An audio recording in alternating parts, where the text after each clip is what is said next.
My name is Mike Sloan. I'm the Vice President and co-founder of American Combat Veterans of War. And Quilts of Valor was introduced to me secondhand through the chaplain at the VA who didn't know how to handle Quilts of Valor. So I got in touch with Catherine Roberts, and it's been my pleasure to probably distribute a couple hundred Quilts of Valor over the last few years. We've distributed them to the recruits at MCRD and the drill instructors, the returning combat warriors up at Camp Pendleton with the 1st MEF, a number of Navy and Army units that have come through this area, and down at Balboa Naval Hospital. And we typically give presentations on combat stress, combat fatigue, and if left untreated, that can mature into post-traumatic stress disorder. And the highlight of many of our presentations is the distribution of the Quilts of Valor, recognizing those that have been wounded and have gone in harm's way for the United States of America.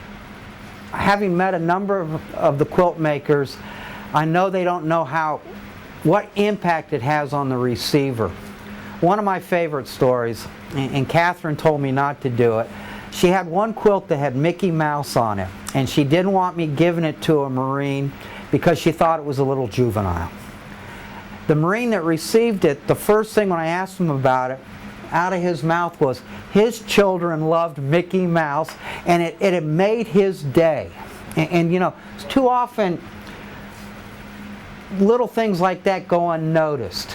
And when you can hand a young Marine or a young sailor or a young soldier something that's been handmade by people and presented to them specifically for what they've done, very often they cry.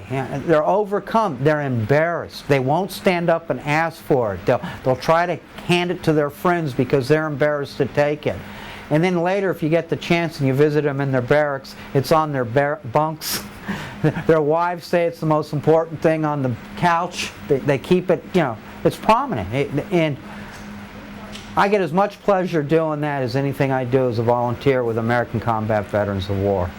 I think the recognition that you can give a warrior for what he's done for our country is invaluable for the warrior. It's part of the welcoming home process. I came home my first time in 1969. I came home again in 1972. And I was never welcomed home to the United States on my 2 tours overseas during the Vietnam conflict. And to be perfectly honest, I didn't expect to be. I didn't expect also later to be blamed for losing a war or be called names for what I'd done.